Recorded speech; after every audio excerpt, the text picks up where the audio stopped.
ขอถวายความเคารพแด่ท่านอาจารย์ดร.พระมหาจัญญาสุทธิยาโนเจ้าวาดวัดพุทธปัญญาสหรัฐอเมริกาขอถวายความเคารพแด่ท่านอาจารย์ดร.พระมหานรินทร์โทครับก็ขอเจริญพรอุบาสิกาและก็อุบาสิกาทุกท่านอุบาสิกายมรู้ใช่ไหมครับอุบาสิกาหมายถึงอะไรไหมผู้หญิงอุบาสกผู้ชายนะก็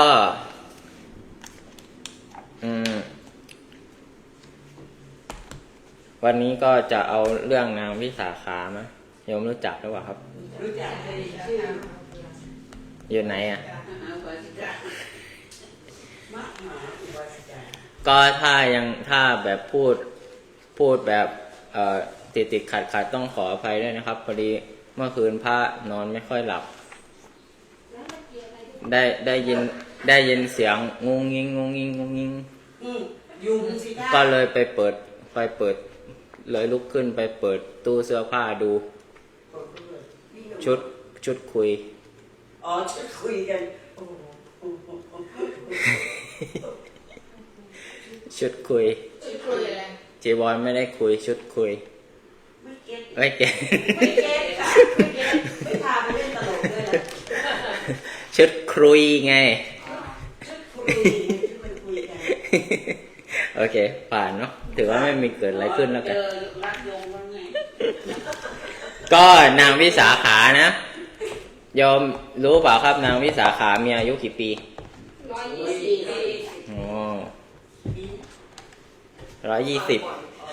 ฟังบ่อย ก็มันจะเรื่องนางวิสาขาก็จะอยู่ในธรรมบทนะครับธรรมบทภาคที่3เป็นต่อจากเรื่องวิทูเดพระครั้งที่แล้วนะฮะครับเป็นเรื่องที่ไม่ใช่ต่อเรื่องที่8เนาะเรื่องที่8ภาคที่3ธรรมบทก็อย่างที่รู้นั่นแหละว่าเป็น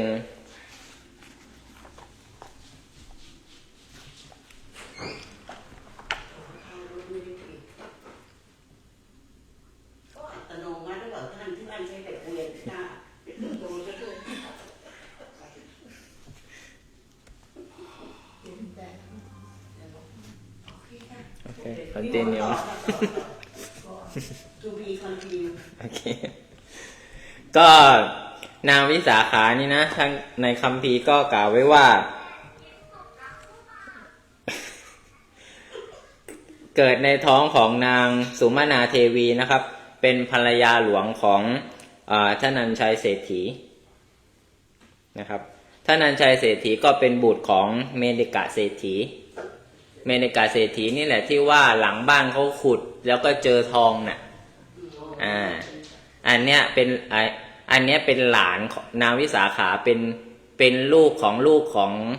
เมดิกะก็ต้องเป็นหลานใช่ไหมนั่นแหละก็ในเวลาที่นางวิสาขานะครับมีอายุ7 ขวบนะครับก็พระพุทธเจ้าก็ได้เห็นอุปนิสัยแห่งการบรรลุธรรมนะฮะก็เสด็จจาริกไปยังพระนครนั้นนะฮะเพราะว่าเมื่อก่อนพระพุทธเจ้าจะโปรดใครจะต้องตรวจดูว่าอุปนิสัยถึงพร้อมหรือเปล่านะฮะความแก่กล้าแห่งญาณรู้ว่าบุคคลนั้นพร้อมหรือยังนะฮะคราวนี้เขาบอกว่าผู้มีบุญทั้ง5ในพัทยนครนะฮะบุคคลผู้มีบุญมาก5 คนก็คือเมดิกะเศรษฐี1นะครับแล้วก็ภรรยาหลวงของเศรษฐีนั้นชื่อว่าจันทปทุมา2แล้วก็บุตรชายของคนโตของเศรษฐีชื่อว่าธนัญชัยเนี่ยฮะ3แล้วก็ภรรยาของธนัญชัย4แล้วก็คนใช้ของเมดิกะเศรษฐีชื่อว่าปุณณะ5ผู้มีบุญนะครับโยมติดใน1 ใน 5ป่ะผู้มีบุญคราวนี้คนมั่งมีก็คือคนมีบุญเหล่านี้อยู่ในแคว้นของพระเจ้าพิมพิสาร5 คนนะครับ แต่ว่าก็มีในเมื่อมีบุญห้าก็จะมี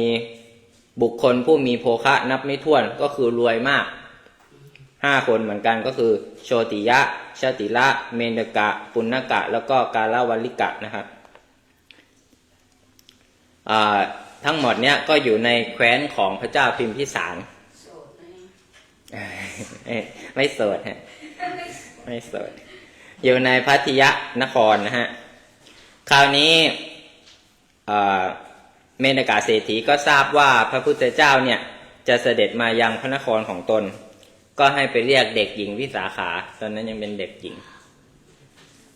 ลูกสาวของธนัญชัยเศรษฐีผู้เป็นบุตรมาแล้วก็บอกว่าแม่หนูเป็นมงคลทั้งแก่เจ้าทั้งแก่เราแม่หนูกับพวกเด็กหญิงบริวารของเจ้า500จงขึ้นรถกี่คันครับ500 คันล้อมด้วยนางทาสีกี่คนครับ500 คนไปทำการต้อนรับพระพุทธเจ้าเถิดเด็กหญิงวิสาขาก็รับบอกดีละแล้วก็ได้ทำอย่างนั้นนะฮะแต่เพราะนางเนี่ยเป็นเด็กฉลาดนะในเหตุอันควรและไม่ควรนางก็จึงไปด้วยยานเท่าที่จะไปได้คือไม่ได้ขนไปทั้ง500ขนาดนั้นนะก็ฉลาดอยู่คราวนี้ก็ไปเฝ้าพระพุทธเจ้านะฮะถวายบังคมแล้วก็ครั้งนั้นพระพุทธเจ้าก็ทรงแสดงธรรมนะฮะในเวลาจบพระธรรมเทศนาก็อย่างที่เราทราบกันก็คือนางเด็กหญิงวิสาขาเนี่ยฮะพร้อมด้วยบริวาร500ก็อยู่บรรลุโสดาบันบรรลุโสดาบันตอนเป็นเด็กหญิงเนี่ยใช่ครับ7 ขวบคราวนี้เมนกะเศรษฐีก็เข้าไปเฝ้าพระศาสดาแล้วก็ฟังพระธรรมกถาแล้วก็บรรลุโสดาบันเหมือนกันเมนกะเศรษฐีคือใครครับคือไม่ใช่สิพ่อของนางวิสาขานั่นแหละคราวนี้ก็ทั้งตาทั้งหลานก็ได้บรรลุทั้งปู่ทั้งหลานก็ได้บรรลุโสดาบันนะฮะในวันรุ่งขึ้นก็เลยนิมนต์พระพุทธเจ้านิมนต์พระภิกษุสงฆ์พร้อมด้วยพระพุทธเจ้านะครับไปที่เรือนแล้วก็ถวายภัตตาหารนะฮะคราวนี้ในสมัยนั้นเนี่ยปรากฏว่าพระเจ้าพิมพิสารแล้วก็พระเจ้าประเสนที่โกศลเนี่ยก็เขาบอกว่าเป็นพระสดาของพระคินีกันและกันนะฮะต่อมาวันหนึ่งเนี่ยพระเจ้าโกศลเนี่ยก็ดำริว่าคนมีโภคะนับไม่ถ้วนมีบุญมากอยู่ในแคว้นของพระเจ้าพิมพิสารหมดในแคว้นของเราเนี่ยผู้เป็นคนเช่นนั้นแม้คนเดียวก็ไม่มีนะก็เลยไปยังพระราชวังของพระเจ้าพิมพิสารพระองค์เนี่ยพอไปเสด็จไปถึงพระนครแล้วก็พระราชาก็ทำการต้อนรับแล้วก็ทูลถามว่าพระองค์เสด็จมาทำไมจึงตรัสว่าหม่อมฉันมาด้วยประสงค์ว่าคนมีโภคะนับไม่ถ้วนคนรวยนั่นแหละมีบุญมากทั้ง5อยู่ในแคว้นของพระองค์หม่อมฉันจักพาเอาคนหนึ่งจาก5คนนั้นไปขอพระองค์ประทานคน1 ใน 5คนนั้นแก่หม่อมฉันเถิดพระเจ้าพิมพิสารก็บอกว่าหม่อมฉันไม่สามารถจะให้ตระกูลใหญ่ๆเนี่ยย้ายได้พระเจ้าประเสนที่โกศลบอกว่าหม่อมฉันจักไม่ได้ก็จะไม่ไปมันเป็นเกมการเมืองนะเมื่อก่อนนะก็เป็นการต่อรองไม่ให้ก็ไม่ไปอันนี้ก็เป็นพระเจ้าแผ่นดินเหมือนกันนู้นก็เป็นพระเจ้าแผ่นดินเหมือนกันคราวนี้พระเจ้าพิมพิสารก็ปรึกษากับพวกอมาตย์นะแล้วก็ตรัสว่าชื่อว่าการย้ายตระกูลใหญ่ๆเนี่ยเปรียบเสมือนแผ่นดินไหวเลยนะเพราะฉะนั้นก็เลยตกลงกันว่าบุตรของเมนกะเศรษฐีชื่อว่าธนนชัยเศรษฐีเนี่ยมีอยู่หม่อมฉันปรึกษากับเธอแล้วจักถวายคำตอบแต่พระองค์แล้วก็รับสั่งให้เรียกธนนชัยเศรษฐีมาแล้วก็ตรัสว่าพ่อพระเจ้าโกศลตรัสว่าจักพาเอาเศรษฐีมีทรัพย์คนหนึ่งไปเธอจงไปกับพระองค์เถิดธนนชัยเศรษฐีก็ทูลว่าเมื่อพระองค์ส่งไปข้าพระองค์ก็จักไปพระเจ้าพิมพิสารก็บอกตรัสว่าถ้าเช่นนั้นเธอก็จงทำการตระเตรียมนะฮะเศรษฐีก็ได้ทำการตระเตรียมฝ่ายพระราชาก็ทำสักการะ ถวายสักการะอย่างยิ่งใหญ่นะแล้วก็ส่งพระเจ้าประสิทธิโกศลไปด้วยพระดำรัสว่าขอพระองค์จงพาเศรษฐีนี้ไปเถิดเท้าเธอก็ได้พาธนัญชัยเศรษฐีเสด็จไปแล้วก็แต่ละที่ก็ได้ค้างแรม1 คืนแต่กว่าจะถึงพระนครชื่อว่าสาวัตถีปรากฏว่าครั้งนั้นเนี่ยธนัญชัยเศรษฐีนะครับก็ทูลถามเสด็จไปพระราชาพาไปแล้วกลับไปยังพระนครสาวัตถีแล้วแต่ว่ายังไม่ถึงพระนครก็ถึงแคว้นหนึ่งก็ถามว่านี่เป็นแคว้นของใครพระเจ้าประสิทธิโกศลบอกว่าของเราเศรษฐีธนัญชัยเศรษฐีก็ทูลถามว่าเมืองสาวัตถีเนี่ยไกลจากที่นี้ไหมอะไรประมาณเนี้ยพระเจ้าประสิทธิโกศลบอกว่าในที่สุด7 โยชน์7 โยชน์กี่กิโลครับยมพยอ1 โยชน์เท่ากับกี่16 คูณ 7นั่นเลยฮะคราวนี้ท่านนันชัยเศรษฐีก็ทูลว่าภายในพระนครคับแคบชนบริวารของข้าพระองค์ก็มากถ้าพระองค์ทรงโปรดไซร้ข้าพระองค์พึงอยู่ที่นี่แหละพระเจ้าข้าพระเจ้าประสิทธิโกศลก็ตรัสว่าดีละแล้วก็ให้สร้างเมืองในที่นั้นได้พระราชทานแก่เศรษฐีแล้วก็เสด็จไปเมืองได้ชื่อว่าสาเกตเพราะความที่สถานที่อยู่ในที่นั้นเศรษฐีจับจองในเวลาเย็นก็เลยชื่อว่าสาเกตยังไม่ถึงเมืองสาวัตถีนะพระราชาก็กลับคราวนี้แกก็ตั้งหลักที่นั่นคราวนี้เขาบอกว่าในกรุงสาวัตถีของพระเจ้าประสิทธิโกศลเนี่ยบุตรของมิคาลเศรษฐีชื่อว่าปุณณวัฒนกุมารก็เจริญวัยแล้วครั้งนั้นมารดาบิดาก็กล่าวกับเขาว่าพ่อเจ้าจงเลือกเด็กหญิงคนหนึ่งในที่เป็นที่ชอบใจของท่านของเจ้าปุณณวัฒนกุมารก็บอกว่ากิจด้วยภรรยาเห็นปานนั้นของข้าพเจ้าไม่ได้อะไรนะคันตีเนียวนะแป๊บนึงมารดาบิดาก็บอกว่าเจ้าอย่าทำอย่างนี้เลยธรรมดาตระกูลที่ไม่มีบุตรตั้งอยู่ไม่ได้เขาก็ถูกมารดาบิดารบเร้านะก็บอกว่าถ้ากันนั้นผมเมื่อได้หญิงสาวประกอบด้วยความงาม5 อย่างจักทำตามคำของคุณพ่อคุณแม่นี่ไงที่เขาบอกว่าเรียกว่าเบญจกัลยาณีปุณณะก็บอกว่ามารดาบิดาก็ถามว่าก็ชื่อว่าความงาม5 อย่างนั้นอะไรล่ะพ่อหมายถึงพูดกับลูกนะปุณณวัฒนกุมารก็บอกว่าคือผมงามเนื้องามกระดูกงามผิวงามวัยงามก็ผมของหญิงผู้มีบุญมากเป็นเช่นกับกำหางนกยูงแก้ปล่อยละชายผ้านุ่งแล้วก็กลับมีปลายงอนตั้งขึ้นอยู่ นี้ชื่อว่าผมงามริมฝีปากก็เช่นกับขนตำลึงสุกถึงพร้อมด้วยสีเรียบชิดสนิทดีโยมมีบ้างปะไม่มีอันที่3เผื่อมีเติมก่อนเผื่อมันจะติด1ในนี้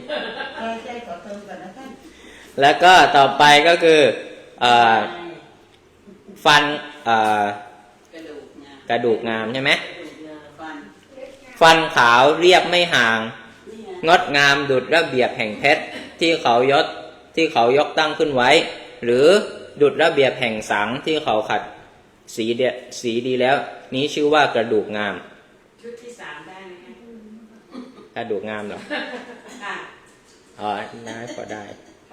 ง่ายเพียงเหมือนระเบียบเพชรเลยเหมือนระเบียบสังที่เขาขัดตั้งไว้ดีแล้ว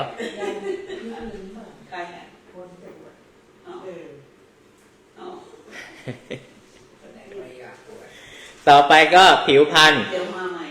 แต่ว่าผิวพรรณนี้ปุณณวัฒนกุมารเนี่ยไม่ได้ฟิกนะเขาแกบอกว่าถ้าเป็นผิวพรรณของหญิงดำก็ไม่ลูบไล้ด้วยเครื่องประเทืองผิวเป็นต้นเลยดำสนิทประหนึ่งพวงอุบลเขียวแต่ถ้าเป็นผิวพรรณของหญิงขาวก็ประหนึ่งพวงดอกกันนิกานี้ชื่อว่าผิวงามก็แลแม้หญิงนั้นแม้คลอดแล้วตั้ง10 ครั้งก็เหมือนคลอดครั้งเดียว ยังสาวพริ้งอยู่ นี้ชื่อว่าวัยงาม เป็นไปได้ไหมโยมว่า ได้ ฮะเป็นจะเราสามารถเป็นไปได้ไหมข้อ10 ครั้งเหมือนข้อครั้งเดียว เนาะ นี่ข้อครั้งเดียวเป็นข้อ10 ครั้ง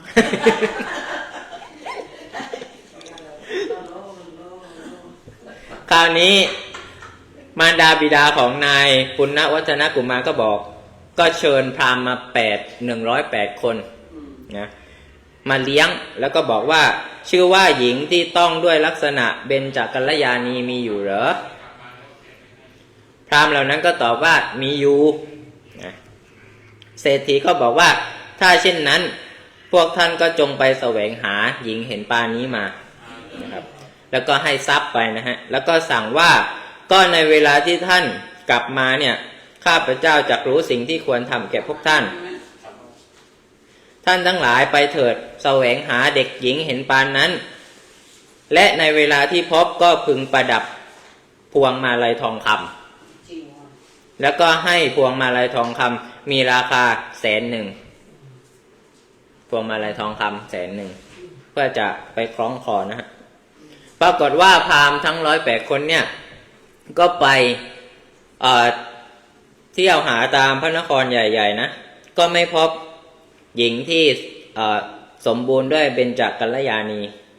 ก็กลับมาถึงเมืองอะไรครับเมืองสาเกตใช่ในวันที่งานมีนักขัตฤกษ์มีงานประจำปีจึงคิดกันว่าวันนี้แหละเราก็จะหาเจอการงานของเราจะสำเร็จในวันนี้แหละก็ในพระนครนั้นชื่อว่างานนักขัตฤกษ์เปิดย่อมมีประจำปีเขาภาษาบาลีเขาใช้คำว่าวิวัตนักขัตตะนะนักขัตฤกษ์เปิดหมายถึงว่าเป็นงานประจำปีของนครสาเกตในงานนี้ชาวเมืองทุกคนเผยร่างโดยปราศจากผ้าคลุมปิดหน้าเดินเท้าไปยังแม่น้ำมันเป็นโอกาสดีไงปกติเหลือแต่ลูกตาไง จะได้เห็นหน้าสวยหมดเนี่ย ใช่ครับไม่ปิดหน้าคราวนี้ก็ในการนั้นแม้ตระกูลที่ไม่ออกไปข้างนอกก็ออกไปมีร่างกายไม่ปกปิดหมายถึงไม่ปิดหน้านะก็ไปฝั่งแม่น้ำในเวลานั้นบุตรทั้งหลายของขัตติยะมหาศาลเนี่ยของขัตติของคนรวยเนี่ยก็ไปยืนแอบมอง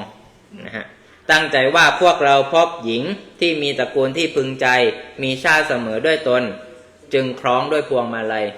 นี่ไงนี่เลยเป็นที่มาแบบว่าพบรักที่แม่น้ำ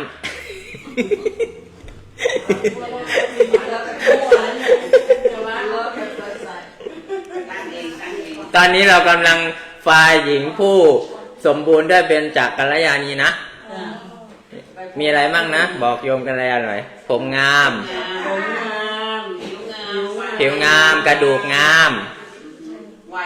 วัยงาม แม้เกิดอะไรนะแม้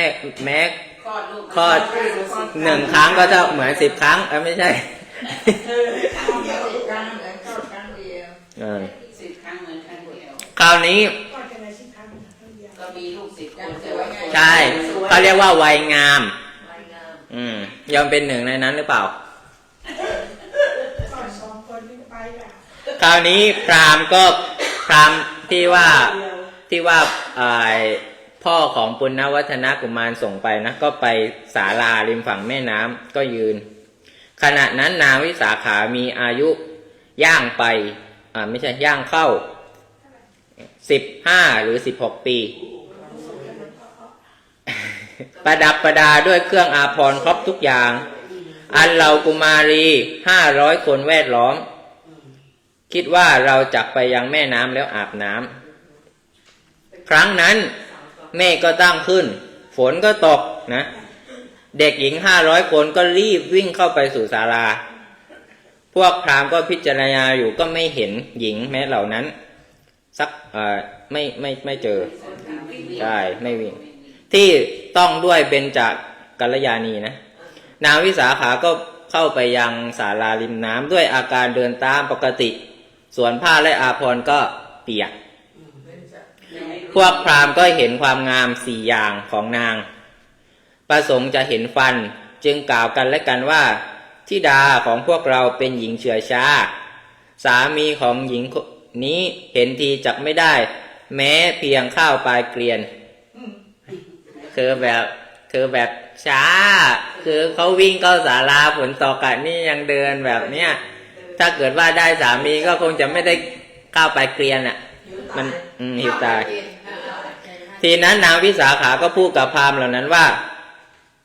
มึงว่าไม่ใช่ ว่าท่านว่าใคร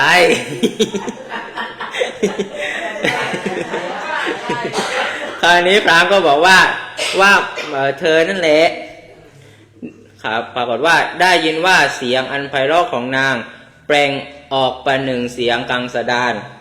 ลำดับนั้นนางจึงถามพราหมณ์เหล่านั้นด้วยเสียงอันไพเราะอีกว่าเพราะเหตุไรจึงว่าฉันพราหมณ์ก็บอกว่าหญิงบริวารของเธอไม่ให้ผ้าและอาภรณ์เปียกรีบเข้าสู่ศาลากิจแม้เพียงการรีบมาสู่ที่ประมาณเท่านี้ของเธอก็ไม่ได้มีเธอปล่อยให้ผ้าและอาภรณ์เปียกเพราะฉะนั้นพวกเราจึงว่าเธอนางวิสาขาก็บอกว่าพ่อพวกท่านอย่าพูดอย่างนี้เลยฉันแข็งแรงกว่าเด็กหญิงเหล่านั้นแต่ฉันกำหนดเหตุการณ์นี้แล้วจึงไม่มาโดยเร็วพราหมณ์ก็บอกว่าเหตุอะไรแม่วิสาขาก็บอกว่าพ่อทั้งหลายชน4จำพวกเมื่อวิ่งย่อมไม่งามพราหมณ์ก็บอกว่าชน4จำพวกเหล่าไหนวิสาขาก็บอกว่าพ่อทั้งหลายพระราชาผู้อภิเษกแล้วทรงประดับประดาแล้วด้วยเครื่องอาภรณ์ทั้งหลายเมื่อถกเขมรวิ่งไปในพระลานหลวงย่อมไม่งามย่อมได้ความกระหาเป็นแน่นอนว่าทำไมพระราชาองค์นี้จึงวิ่งเหมือนคฤหบดีค่อยๆเสด็จไปนั่นแหละจึงจะงามแม้ช้างมงคลของพระราชาประดับแล้ววิ่งไปก็ไม่งามต่อเมื่อเดินไปด้วยลีลาแห่งช้างจึงจะงาม3บรรพชิตเมื่อวิ่งไปก็ไม่งามย่อมได้ความคฤหาอย่างเดียวว่าทำไมสมณะรูปนี้จึงวิ่งเหมือนคฤหัสถ์การเดินอย่างอาการของผู้สงบเท่านั้นจึงงดงามสตรีนี่นะเมื่อวิ่งก็ไม่งามย่อมถูกเขาตีเตียนอย่างเดียวว่าทำไมหญิงคนนี้จึงวิ่งเหมือนผู้ชายแต่ย่อมงามด้วยการเดินอย่างธรรมดาพ่อทั้งหลายชน4จำพวกเหล่านี้เมื่อวิ่งไปย่อมไม่งามคราวนี้พราหมณ์ก็บอกว่าก็เหตุอื่นเป็นไฉนแม่นางวิสาขาก็บอกว่าพ่อทั้งหลายธรรมดามารดาบิดาเนี่ยถนอมอวัยวะน้อยใหญ่เลี้ยงดูธิดาเพราะว่าพวกฉันเนี่ยชื่อว่าเป็นสิ่งของอันมารดาบิดาพึงขายหมายถึงว่าเป็นการเปรียบเปรยนะมารดาบิดาเลี้ยงฉันมาก็เพื่อจะส่งไปตระกูลอื่นถ้าว่าในเวลาที่พวกฉันวิ่งไปเกิดเหยียบชายผ้านุ่งหรือลื่นล้มหกบนพื้นดินมือและเท้าก็จะหักพวกฉันก็จะพึงเป็นภาระของตระกูลก็จะพิการน่ะเห็นไหมส่วนเครื่องแต่งตัวเนี่ยเปียกแล้วก็จักแห้งดิฉันกำหนดเหตุนี้จึงไม่วิ่งคราวนี้มาถึงตอนพราหมณ์สวมอะไรครับจำได้ไหมพวงมาลัยทอง100 100,000เยอะนะ 2,500 ปีที่แล้ว พวกพราหมณ์เห็นความถึงพร้อมแห่งฟันในเวลานางพูดก็ให้สาธุการว่าสมบัติเช่นนี้พวกเรายังไม่เคยเห็นเลยกล่าวว่าแม่พวงมาลัยนี้สมควรแก่เธอเท่านั้นก็ได้คล้องพวงมาลัยลำดับนั้นนางจึงถามว่าพ่อทั้งหลายพวกท่านมาจากเมืองไหนมาจากเมืองไหนครับจำได้ไหมมาจากสาวัตถีนางวิสาขาก็บอกว่าตระกูลเศรษฐีชื่อว่าอะไรพราหมณ์ก็บอกว่าชื่อว่ามิคาลเศรษฐีแม่วิสาขาก็บอกว่าบุตรของพระคุณเจ้าน่ะชื่ออะไรพราหมณ์ก็บอกว่าชื่อว่าปุณณวัฒนกุมารนางวิสาขาก็บอกว่าตระกูลของเราเสมอกันจึงส่งข่าวไปให้แก่บิดาว่าขอคุณพ่อและคุณแม่จงส่งรถไปให้พวกฉัน ก็ในเวลามานางก็เดินมาก็จริง ถึงอย่างนั้นจำเดิมแต่การที่ประดับด้วยพวงทองคำแล้ว ย่อมไม่ได้เพื่อจับไปเช่นนั้น เดินมาแต่จะนั่งกลับไม่ได้นะ เพราะฉันมีสามีแล้วนะ จำเดิมแต่การที่ประดับด้วยพวงมาลัยทองคำก็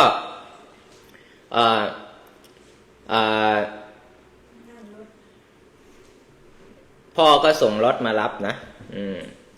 500 คัน ก็มา500 คนละแต่ว่าใช่หญิงที่เป็น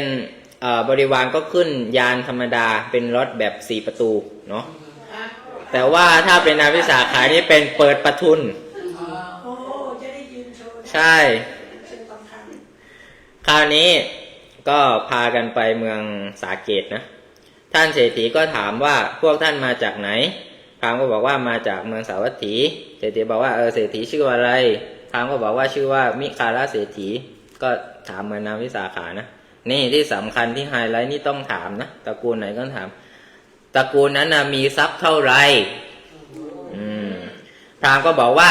40 โกฏท่านมหาเศรษฐีพระก็ไปคูณแล้วนะ40 โกฏก็90 ล้าน90 ล้านเมื่อก่อนอ่ะ 2,500 ปีที่แล้วมั้ง2,569 ปีเศรษฐีก็รับคำว่าทรัพย์เท่านั้นเทียบทรัพย์ของเราก็เท่ากับกากันนิกเดียวแต่ก็ช่างเถอะลูกจะได้สามีแล้วก็โอเค อันนี้พระพูดเองนะเศรษฐีก็ทำสักการะแก่พราหมณ์แล้วก็ให้พักอยู่2 วันแล้วก็ส่งกลับพวกเขาก็ไปกรุงสาวัตถีนะไปหาเศรษฐีบอกว่าพวกข้าพเจ้าได้นางทาริกาแล้วเศรษฐีก็บอกเศรษฐีเมืองสาวัตถีนะบอกว่าลูกสาวใครพราหมณ์ก็บอกว่าลูกสาวของท่านนันชัยเศรษฐีเศรษฐีนั้นคิดว่านางทาริกาแห่งตระกูลใหญ่อันเราได้แล้วควรที่เราจะนำนางมาโดยเร็วทีเดียวก็กราบทูลแด่พระราชาไม่ธรรมดานะพระราชาก็ดำริว่าตระกูลใหญ่นั่นน่ะเรานำมาเองมาจากเมืองของพระเจ้าพิมพิสารนะแล้วก็ให้อยู่ในเมืองสาเกตเพราะฉะนั้นควรที่จะทำการยกย่องแก่ตระกูลนั้นก็ตรัสว่าแม้เราก็จะไปกับเจ้าเศรษฐีก็ทูลว่าดีละพระเจ้าข้าก็ส่งข่าวไปบอกท่านนันชัยเศรษฐีว่าเมื่อข้าพเจ้ามาแม้พระราชาก็จะเสด็จมาพลของพระราชาก็มากท่านจะสามารถทำกิจที่ควรทำแก่ประชาชนเท่านั้นได้หรือไม่นี่ปรามาสก็อีกนะปาเศรษฐีนอกนี้ก็หมายถึงว่าพ่อของนางวิสาขาก็ส่งข่าวต่อไปว่าแม้ถ้าพระราชาจะเสด็จมาสัก10 พระองค์ก็จงเสด็จมาเถิดนี่มิคาลเศรษฐีก็บอกว่ามิคาลเศรษฐีก็เว้นเพียงคนเฝ้าเรือนเอาไว้แล้วก็พาคนที่เหลือทั้งหมดในพระนครไปแล้วก็ก่อนที่จะถึงกึ่งโยธก็ส่งข่าวไปบอกว่าพวกข้าพเจ้ามาแล้วฝ่ายคราวนี้ฝ่ายท่านนันชัยเศรษฐีกับธิดาก็ต้องจัดสถานที่ต้อนรับท่านนันชัยเศรษฐีก็ส่งเครื่องบรรณาการเป็นนำมากแล้วก็ปรึกษากับลูกสาวว่าได้ยินว่าพ่อผัวของเจ้าเนี่ยมากับพระเจ้าโกศลเราควรจัดเรือนหลังไหนสำหรับพ่อผัวเจ้าหลังไหนสำหรับพระราชาหลังไหนสำหรับอุปราชนางวิสาขาก็มีปัญญาเฉียบแหลมนะดุจยอดเพชรเขาบอกตั้งความปรารถนาไว้ตลอดแสนกับสมบูรณ์ด้วยอภินิหารก็ได้จัดแจงเป็นอย่างดีนะแล้วก็สั่งไว้ว่าพวกท่านทั้งหลายจงดูแลแม้สัตว์พาหนะมีช้างและม้าเป็นต้นแม้คนผูกม้าเป็นต้นมาถึงแล้วก็จักได้ชมมหรสพในงานมงคลคนผูกม้าน่ะถามว่าทำไมตอบว่าเพราะคนบางคนอย่าได้เพื่อจะพูดว่าเราไปงานมงคลของนางวิสาขาไม่ได้อะไรเลยได้แต่เฝ้าม้าอย่างเดียวไม่ได้พูดแบบนี้ไม่ได้คราวนี้เครื่องแต่งตัวนางวิสาขาโยมรู้ไหมเครื่องแต่งตัวนางทำกี่เดือนจึงจะเสร็จ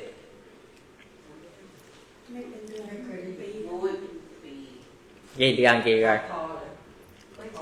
ต้องขึ้นต้นด้วย ประมาณกี่เดือน 4 เดือนจึงจะเสร็จ ในเวลานั้นพ่อของนางวิสาขาก็ให้เรียกช่างทองมากี่คนครับช่างทองกี่คนครับจำนวนสแตนดาร์ดที่โยมรู้กัน 7 คน 500 คน อย่างแม่ละ 500 คน แล้วก็บอกว่าพวกท่านจงทำเครื่องประดับชื่อว่ามหาลดาปราสาทแก่ลูกสาวของเรา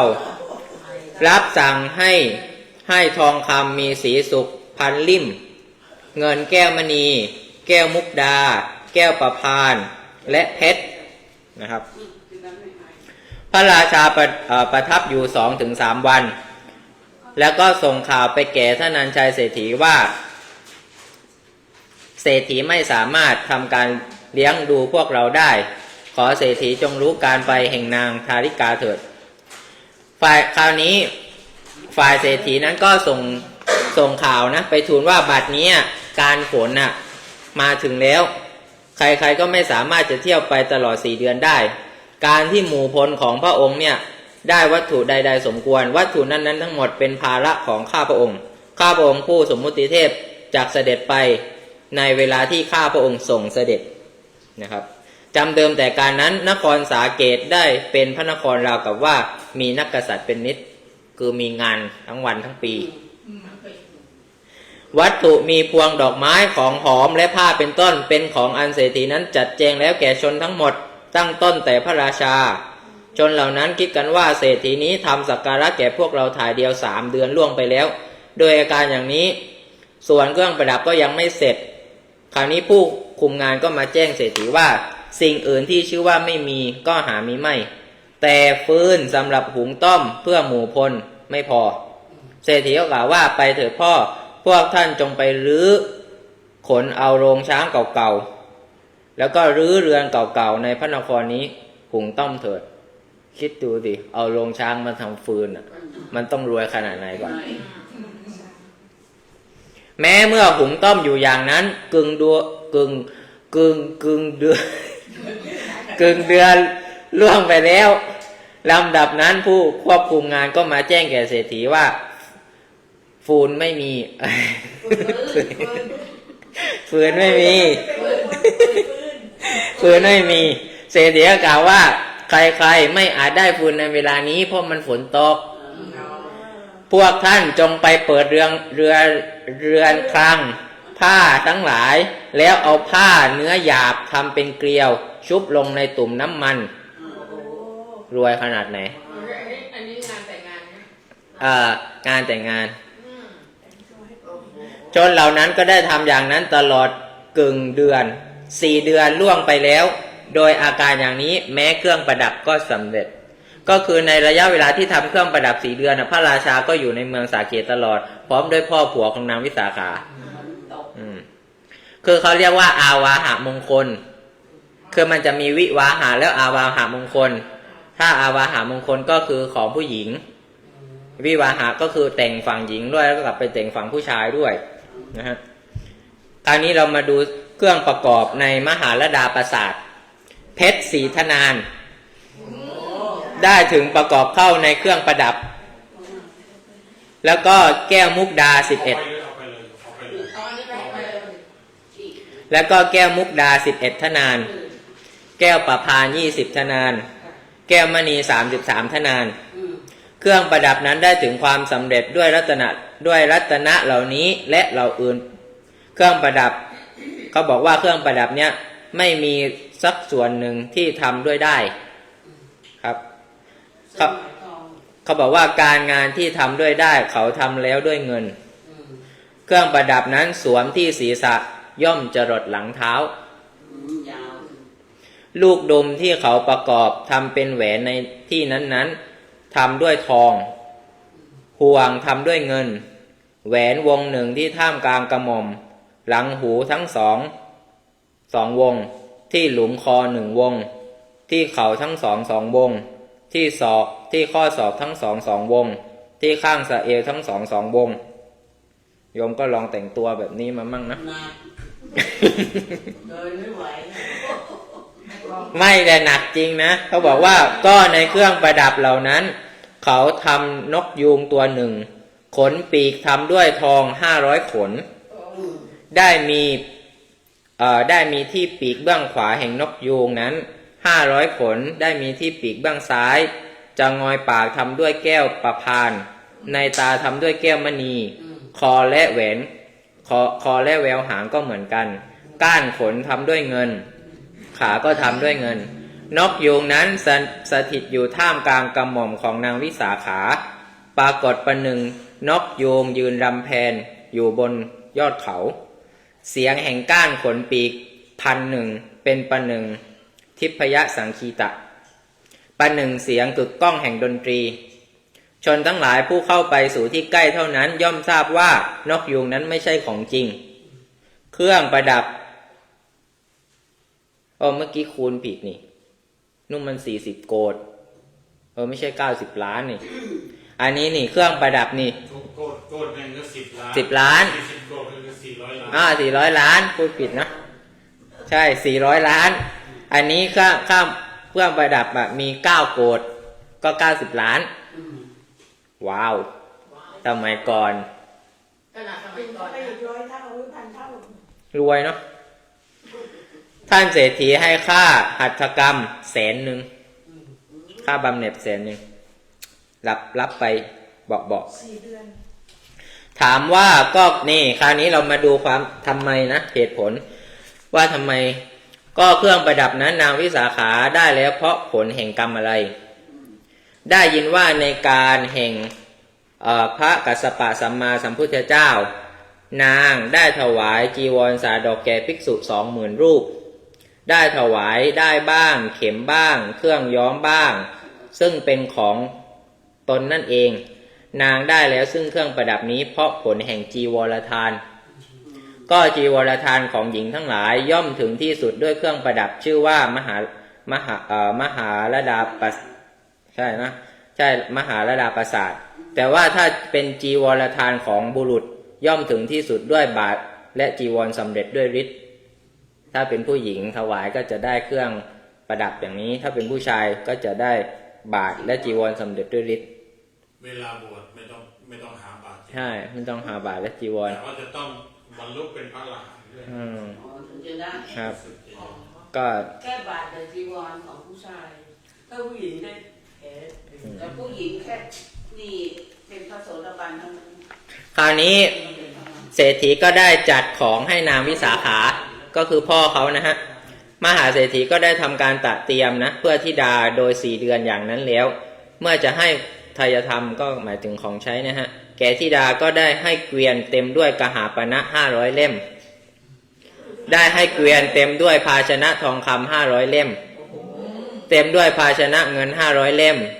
เต็มด้วยภาชนะทองแดง500 เล่มเต็มด้วยภาชนะสำริด500 เล่มเต็มด้วยผ้า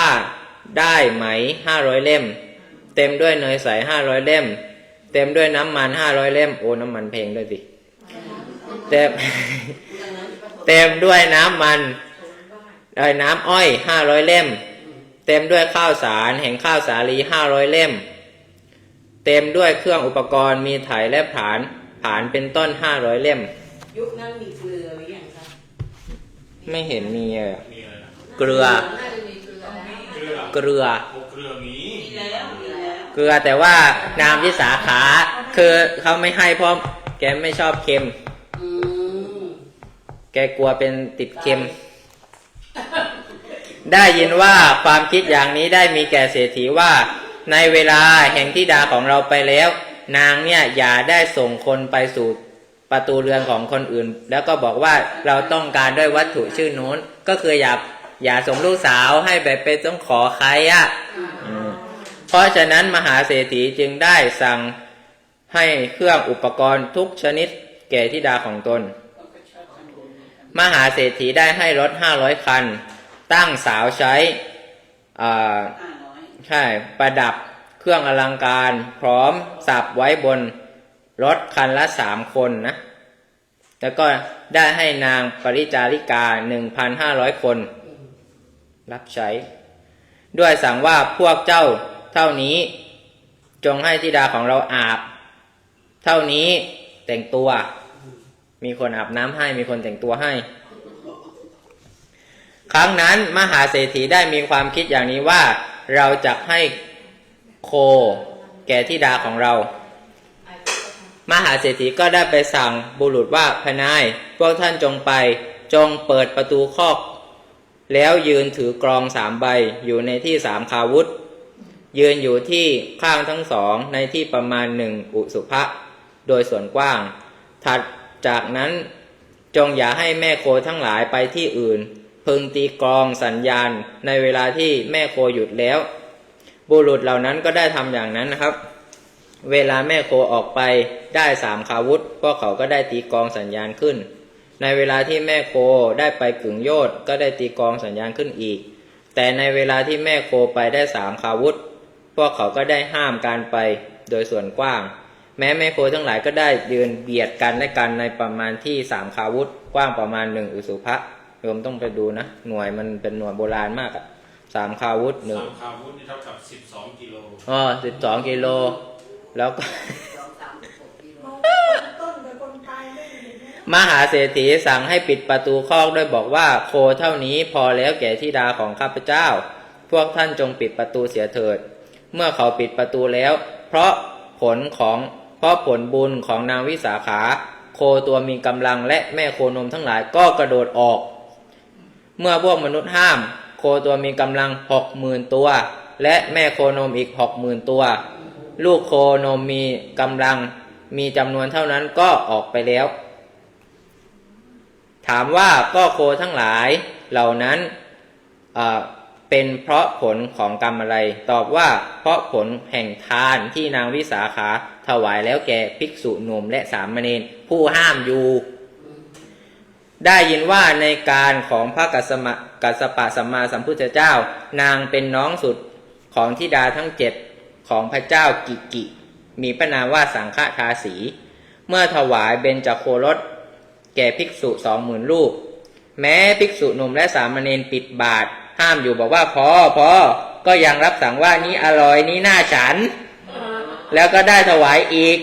เพราะผลแห่งกรรมนั้นโคเหล่านั้นแม้เขาห้ามอยู่ก็ออกไปแล้วอย่างนั้นเห็นไหมพอแล้วโยมยังตักอีกโยมจะได้โคนะนี่คือเป็นผลของกรรมนั้นนะครับ ก็บอกอาจารย์นะทีหลังบอกว่าพอดีโยมปรารถนาอยากจะได้โคน้อยท่านมามีพูดพอแล้วไม่ไหวแล้วคราวนี้ในเวลาที่เศรษฐีให้ทรัพย์เจ้านี้แก่ลูกสาวภรรยาเศรษฐีก็บอกว่าทุกสิ่งทุกอย่างท่านก็จัดแจงแล้วแก่ธิดาของเราแต่คนใช้ชายหญิงผู้ทำการรับใช้ท่านไม่ได้จัดแจงคนละพวกกันกับนางปริจาธาริกานะคราวนี้เศรษฐีก็บอกว่าที่เราไม่จัดแจงเนี่ยเพื่อรู้ว่าคนที่มีความรักและความชังในธิดาของเราเพราะเราจะจับคอคนที่ไม่ไปกับธิดาของเราส่งไปไม่ได้แต่ในเวลาที่จะขึ้นยานเนี่ยเราจะพูดว่าใครอยากไปกับนางวิสาขาก็ไปใครไม่อยากไปก็อย่าไปลำดับนั้นเศรษฐีคิดว่าธิดาของเราจักไปพรุ่งนี้นั่งในห้องให้ธิดานั่งในที่ใกล้แล้วก็ให้โอวาทแม่ธรรมดาหญิงผู้อยู่ในสกุลผัวรักษามารยาทนี้จึงจะควรนะครับฝ่ายท่านัญชัยเศรษฐีก็สอนธิดาให้โอวาท10 ข้อ 1. ไม่ควรนำไฟนอกเข้าไปภายใน 2. พึงให้แก่คนที่ให้เท่านั้น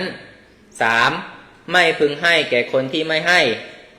4. พึงให้แก่คนทั้งที่ให้ทั้งที่ไม่ให้ 5. พึงนั่งให้เป็นสุข 6. พึงบริโภคให้เป็นสุข6แล้วเหรอ1 2 3 4 6 7 8ไฟในอย่านำออกไฟนอกใช่อันนั้นมันอันนั้นมันแยกใช่โอเคถูกละแล้วก็พึง9ใช่ไหมพึงบำเรอไฟแล้วก็10พึงนอบน้อมเทวดาภายในตนเดี๋ยวเราค่อยไปดูความหมายนะคราวนี้ในวันรุ่งขึ้นนะครับก็เลยพ่อของนางวิสาขาก็เรียกการประชุมแล้วก็ หาเอากุตุมพี8 คนนะให้เป็นผู้ค้ำประกันในท่ามกลางราชเสนาแล้วก็บอกว่าถ้าโทษเกิดขึ้นแก่ธิดาของเราในที่ธิดาของเราไปแล้วพวกท่านพึงชำระอารมณ์เหมือนกับมันทนายหรือเปล่าแบบว่าส่งไปกับธิดาของถ้าเกิดว่ามีเหตุการณ์อะไรเกิดขึ้นน่ะก็ให้ช่วยชำระสะสางเคลียร์คดีเคลียร์ปัญหานะแล้วก็ดังนั้นแล้วก็ประดับธิดาด้วยเครื่องประดับชื่อว่ามหาลดาปราสาทซึ่งมีค่า9 โกฏนะให้ทรัพย์54 โกฏเป็นค่าจุนสำหรับอาบก็นามวิสาขานะใช่ ให้ขึ้นยานให้คนตีกลองประกาศในบ้านสวย14 ตำบลอันเป็นของตนนะครับรอบเมืองสาเกตว่าชนผู้อยากไปกับธิดาของเราก็จงไปปรากฏว่าชาวบ้าน14 ตำบลนะพอได้ยินเสียงก็ออกไปไม่เหลือใครสักคนเดียวด้วยคิดว่าจะมีประโยชน์อะไรในที่นี้ในเวลาที่แม่เจ้าของเราไปเสียฝ่ายท่านนันชัยเศรษฐีก็ทำสักการะแก่พระราชาแล้วก็มิคาลเศรษฐีนะก็คือพ่อผัวของนางวิสาขาแล้วก็ตามส่งเสด็จตามส่งไปนะฮะคราวนี้มิคาลเศรษฐีก็นั่งอยู่ในยานไปข้างหลังยานทั้งหมดเห็นหมู่พลแล้วจึงถามว่านั่นพวกไหนพวกคนใช้บอกว่าทาสหญิงทาสชายผู้รับใช้หญิงสะใภ้ของท่านมิคาลเศรษฐีก็บอกว่าใครจักเลี้ยงดูคนจำนวนเท่านี้พวกท่านจงโบยคนเหล่านั้นแล้วไล่ให้หนีไปใจร้ายที่จริงทรัพย์สมบัติเขาขนมาไม่รู้ตั้งเท่าไหร่ละมันเพียงพอมากคราวนี้นางวิสาขาก็บอกว่าอย่าได้ห้ามแต่ว่าแม้เมื่อนางกล่าวอยู่อย่างนั้นมิคาลเศรษฐีก็บอกว่าแม่เราไม่มีความต้องการด้วยชนเท่านี้ใครจักเลี้ยงคนเหล่านี้จึงให้โบยแล้วด้วยก้อนหินท่อนไม้ไล่ให้หนีไปแล้วก็พาพวกที่เหลือไปด้วยคิดว่าโอเคพอละพอกับจำนวนเท่านี้ก็หยุดสั่งหยุดนางวิสาขาก็ถึงกรุงสาวัตถีนะครับโดยสวัสดิภาพขั้นถึงประตูเมืองสาวัตถีนางวิสาขาก็คิดว่าเราจะนั่งในยานที่ปกปิดไปหรือหนอหรือจะยืนยอมคิดว่าจะยืนจะนั่งดิมันต้องยืนทีนั้นนางก็ได้ตกลงใจหวังนี้ว่าเมื่อเราเข้าไปด้วยยานที่ปกปิดความวิเศษแห่งเครื่องประดับชื่อว่ามหาลดาปราสาทจักไม่ปรากฏนางจึงเปิดประทุนไม่ใช่จึงยืนบนรถแสดงตนแก่ชาวพระนครทั้งสิ้นชาวกรุงสาวัตถีเห็นสมบัติของนางวิสาขาก็พูดกันว่าหญิงนั่นชื่อวิสาขาสมบัติเห็นปานนี้สมควรแก่นางแท้นะนางวิสาขาก็เข้าไปสู่เรือนของเศรษฐีด้วยสมบัติมากด้วยประการชนี้ก็ในเวลาที่นางมานะฮะชาวพระนครก็ได้ส่งเครื่องบรรณาการตามกำลังด้วยคิดว่าท่านนันชัยเศรษฐีได้ทำสักการะมากมายแก่พวกเราพูดถึงพระนครของตนก็จำได้ไหมว่าฝั่งนี้ขนกันไปทัพพระนครครับคราวนี้พอกลับมาก็เขาก็อยากจะทำตอบแทนมากนะฮะนางเนี่ยก็ปรากฏว่าก็กล่าวคำที่เป็นที่รักเหมาะแก่วัยของตนนางวิสาขานะก็บอกว่าท่านจงให้สิ่งนี้แก่คุณพ่อของฉันท่านจงให้สิ่งนี้แก่คุณแม่ของฉันจงให้สิ่งนี้แก่พี่ชายน้องชายของฉันคือแจกนะฮะจงให้สิ่งนี้แก่พี่สาวน้องสาวของฉันแล้วก็ส่งเครื่องบรรณาการไปได้ทำชาวพระนครทั้งหมดให้เป็นเหมือนญาตินะฮะ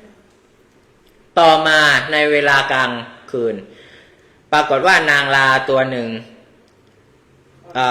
คลอดลูกใช่ไหมฮะนางก็ใช้พวกทาสีถือประทีปด้ามหน้าตาเป็นไงไม่รู้นะไปในที่นั้นแล้วก็ยังนางลาให้อาบน้ำอุ่นให้ทาด้วยน้ำมันแล้วก็ไปอยู่ที่ตนเดี๋ยวมันจะมีเหตุการณ์ว่าทำไมมันมีเหตุการณ์นี้มาแทรกนะคราวนี้ปรากฏว่ามิคาลเศรษฐีเมื่อทำอาวาหมงคลอาวาหมงคลของบุตรก็ได้หาได้คำนึงถึงพระตถาคตไม่แม้ประทับอยู่ในวิหารไม่ไกลนะ อันความรักที่ตั้งอยู่เฉพาะในพวกสมณะเปลือยสิ้นกาลนานเตือนอยู่ว่าคิดว่าเราจะทำสักการะแม้แก่ผู้เป็นเจ้าก็คือพ่อผัวของนางวิสาขาน่ะนับถืออเจรกะนะก็คือลัทธิผู้เปลือยกายวันหนึ่งก็เลยให้คนหุงข้าวปายาตค่อนบรรจุในภาชนะหลายร้อยสำรับให้นิมนต์พวกอเจรกะ500 คนเชิญเข้าไปในเรือนแล้วก็ส่งข่าวไปให้ลูกสะใภ้บอกว่าสะใภ้ของฉันจงมาไหว้พระอรหันต์ นางวิสาขานะก็เป็นโสดาบันพอได้ยินคำว่าอรหันต์ก็ล่าเริงยินดีก็มาสู่ที่บริโภคของอเจรกะแลดูอาการของอเจรกะเหล่านั้นคิดว่าผู้เว้นจากหิริโอตตัปปาเห็นปานนี้ย่อมชื่อว่าอรหันต์ไม่ได้ เหตุไรพ่อผัวจึงเรียกฉันมาจึงติเตียนเศรษฐีแล้วก็กลับไปพวกอเจรกะเห็นอาการของนางเศรษฐีของนางวิสาขาโอ๊ยตาลายจึงติเตียนเศรษฐีโดยเป็นเสียงเดียวกันนะบอกว่าคือหบดีท่านเนี่ยไม่ได้หญิงอื่นแล้วเหรอจึงให้นางวิสาขาจึงให้นางเนี้ยซึ่งเป็นสาวิกาของพระสมณโคดมอ่ะซึ่งเป็นอรินะเป็นตัวการกินนีว่าอย่างนี้เลยนะคราวนี้เศรษฐีก็คิดว่าเราไม่สามารถจะขับพวกอาเจรกะบอกว่าท่านขับไล่ไปเลยคราวนี้พ่อผัวแกก็บอกว่าเราไม่สามารถจะขับไล่ไปด้วยเหตุเพียงถ้อยคำของท่านนางเนี่ยเป็นธิดาของสกุลใหญ่จึงกล่าวว่าพระคุณเจ้าทั้งหลายธรรมดาเด็กเนี่ยรู้บ้างไม่รู้บ้างพวกท่านน่ะนิ่งเสียเถิดก็ส่งอาเจรกะเหล่านั้นไปแล้วก็นั่งกินข้าวมัทุปายาตในถาดทองคำในสมัยนั้นพระเถระผู้ถือการเที่ยวบิณฑบาตเป็นวัดรูปหนึ่งกำลังบิณฑบาตนะแล้วก็ไปสู่เรือน